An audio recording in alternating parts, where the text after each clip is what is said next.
Hello everybody and welcome to the penultimate video for the South Coast GT 2014. We're once again up on the balcony looking over the battlefields as they're being played on round 6, where all the big boys are in action to see who can take out the title and the other places that go with it. So there's a ton of trophies to hand out. Many of the best in races are still well up for contention. There's lots of races still in the fight with the way the win-loss-draw system works. And we're also interested to see how the comp score comes out and pans out in the final rankings as the decider. Shortly, one of the things we do all the time at this tournament is, because it is such a big tournament and so much data is entered, is we go around every table and check the scores. We'll be doing similar in a moment once this is done, and hopefully just after us talking to you, you'll be able to see some of the on-table action.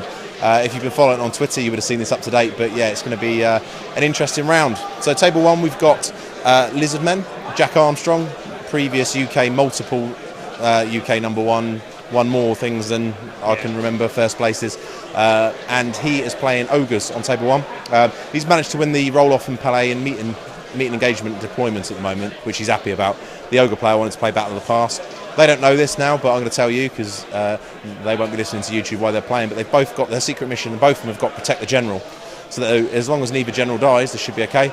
Early turns have seen Teto Echo drop down a hole. He's dimensionally cascades, that's 200 down already, so it'd be interesting. The Ogre player seems to have played it cautiously. He's gone for a bit of a killing for units. Yeah, you're not a fan, are you, sir? No. So that'd be interesting to see how that one pans off. And then on table 2, we've got Demons versus Empire. There's quite a lot of Empire up there at the moment, doing quite well. So we've got that. And then 3, we have, looking down at the tables, on 3, we've got Ogres again. Ogres are playing, that's going to be Lizardmen, another Lizards. So we've got Ogres and Lizards on 3, and then we've got Dark Elves, and I'm not sure what it is on. Oh, Dark Elves and Netlist Warriors, about the strongest Warriors list in the event, I think. Sort of double Chimera. Doms? It's Doms, yeah, it's double Chimera and all the toys. It's good. The Demon Prince, I think, has taken a couple of hits. I had that game against down the club, didn't I? A couple of weeks ago, got smashed. Yeah, so it's interesting. It is very interesting. And even then, you know, you've got so many people on these wins that, although the event might get taken out and ultimately decided on table 1s and 2, where the comp score comes into play, there's a lot of people early on that could jump for the podium. So I think that's going to be really interesting, how that's going to work out. So that's good. We've been having a long think about the painting awards, so we've got to decide that. Best terrain's basically decided. There'll be a beautiful piece. You'll be able to see it. You've already seen it if you're on Twitter, and I won't tell you what it is if you haven't. So that's looking good. And everyone's been well behaved. So it's been really good. It's starting to warm up in here. You can probably see from our foreheads, it's boiling. We're about to shut some curtains and open some doors as the tension rises in the hall. So have you got any thoughts so far, Wayne, about the weekend? I think gaming-wise, it's probably been one of the easiest years. We've had rules questions, obviously, but we've not had any sort of problems. We've not had any arguing, we've not had any sort of falling out, any kind of sportsmanship hits where people want to talk to us after the game because they had a problem with their opponent.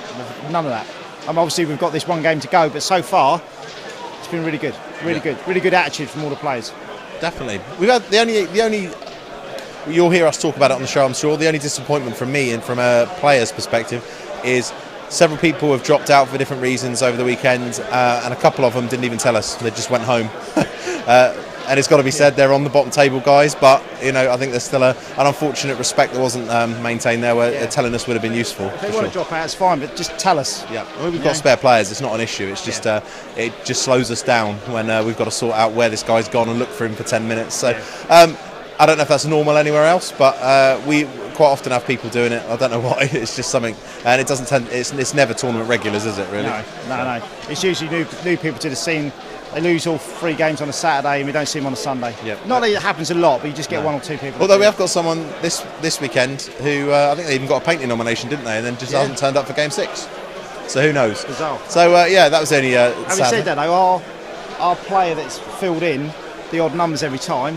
Has he played 3 games now? 4 games? 3 or 4, yeah. Yeah, and he's been brilliant. Yep. Absolute star. And he's just filled in, been happy to just do whatever's needed. So, yeah.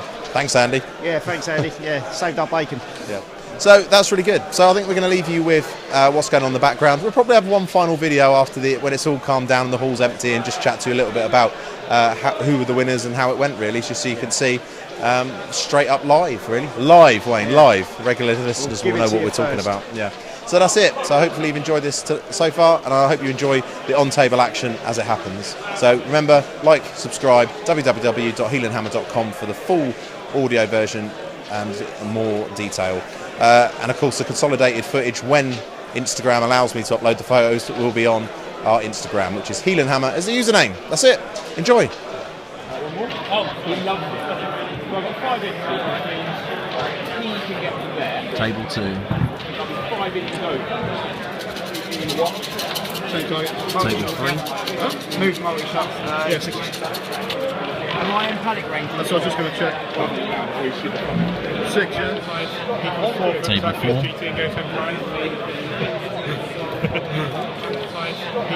Table 4.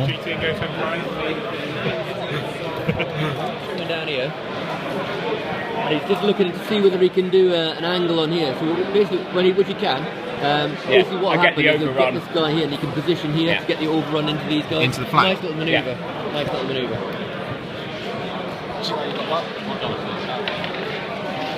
Although interestingly, even if I do, I then get them in the flank. Hold. Yes. Safe. Yes. I won by 2. Trolls on the charge in the pass. Techless High Elves versus Toongames.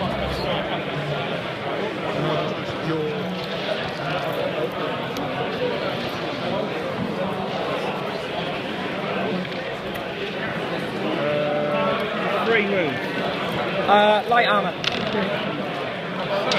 Wood Elves in the pass.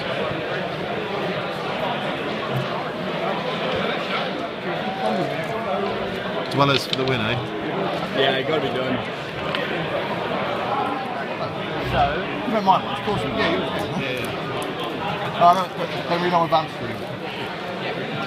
Put the other guy on the front onto the BSP as well.